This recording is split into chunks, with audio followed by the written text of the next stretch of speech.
Hello, Pokerbrandon here, and in this hand I'm playing low stakes 2-3 no limit hold'em 100 to 200 buy-in.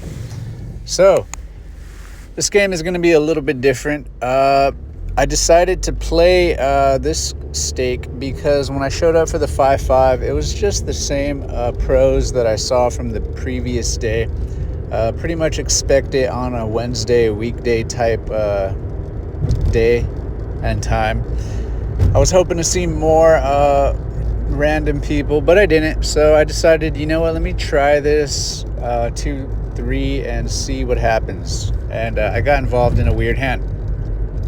So we ended up playing about 5-handed because some players left the table, and a lunch break type guy opened to $10. His VPIP was probably 50%. He seemed like he just wanted to play pots. He didn't care what he had in his hand, although he did wake up with aces at one point and doubled up.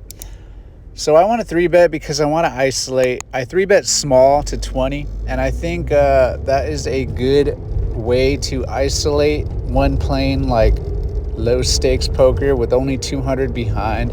I think getting a 3-bet in for about 10% of your stack, or the effective stack, is going to be a winning strat because you don't want to commit too much money.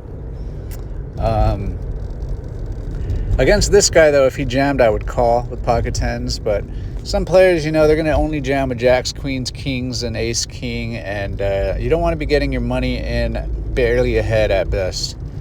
But yeah, so he makes the call, and we go to an ace 10-9 flop. So beautiful flop. At first, I was hoping not to see an ace on board, but now I'm praying that my opponent has an ace while the ace is on board, and then my opponent leads out for 20. He was donk betting probably about 50% of his hands, and when he leads out for 20, I just think it's always an ace. I think what I see at these low stakes tables, like 200 cap, 2-3, these players were just donking with like pocket nines on this flop. Sorry, not pocket nines. Like, they would donk with pocket eights on this flop. They would donk with any pair on this flop. So when I see a donk, I just think he has a piece of it. And if I have the tens, he probably has a flush draw or the ace. So it takes me about 30 seconds to figure out how I want to play this. And because I put him on an ace, I think a raise here is better. I think fast playing against a player who has top pair at this stake, especially a guy that looks like he's on his lunch break, he's just never going to fold his top pair. If you think your opponent is holding an overpair or top pair, you should always raise your two pairs in sets. So I raised to 60, and he snap calls the 60 after asking how much. So after he snap calls, I think it just solidifies the fact that he has an ace in his hand. Hopefully it's not like ace X of diamonds, because if a diamond comes, I lose. Yeah, that would not be good. That would not be good at all. So we go to a turn card, and the turn is a king of clubs. And I think this is a good card,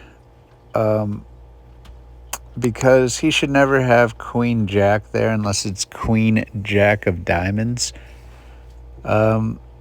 And if he does have ace king of diamonds, I guess he's never folding. But it gets weird after he leads out. So I mean, I raise him on the flop, I raise him on pre-flop, and he still decides to donk out on the turn. So when he does this, I just really feel like this is a cooler, and he has ace king. So ace king here is the hand I put him on. I just think he's never folding now. Like, he's never doing this as a bluff. So why not just get all the money in? It would suck if he did have queen jack of diamonds here.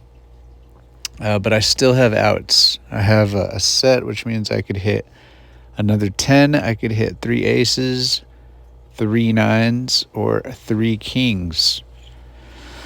So I have 10 outs if I am behind And then if he does have like a 2-pair hand, I'm ahead and I'm dodging a couple of his outs. So I think a raise here is just perfect. It just gets all the money in. If a scare card comes, it doesn't matter. So I raise, and then he snap calls, and then look at what he had. Like, this is definitely some 2-3 low stake shenanigans here. So I'm kind of pausing it because I want you to think and imagine all the hands you think he could have here. And I wouldn't say it's the most wild hand. I guess in a fishy way it does kind of make sense. But if you really logically try to think about how the hand played out and figure out what kind of hand he had, I don't think you're going to get it. Think about the action pre-flop, flop, and turn, and he had king queen. So yeah, so clean river comes, I win. And yeah, I just want to I wanted to post this just so you can try to realize the different kinds of weird shenanigans you're gonna find at low stakes poker. As you move up in stakes, I think when you hit 5-5 and you go up to like 5-5, 100 big blind caps to 200 big blind, 300 big blind deep stacks, the hands that people play are going to make way more sense. Pre-flop opening with king queen's pretty normal, and then he got 3-bet and he made the call, which is pretty normal. Flop comes and then he donk bet the flop with king queen, right? Kind of weird. Then I raised him on the flop, and then he snap called. He should have folded there. He should have never bet the flop. He should have... I mean, betting the flop is okay as a bluff, but once you get raised, you should always fold.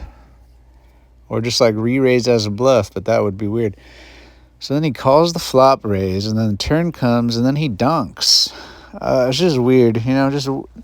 Definitely misplayed his hand. Like I said, though, this was a guy dressed in some kind of work outfit. Like, he looked like a plumber on his lunch break. But yeah, so this was a 2-3 hand played at the Gardens on a Wednesday, and I am Pokerbrandon.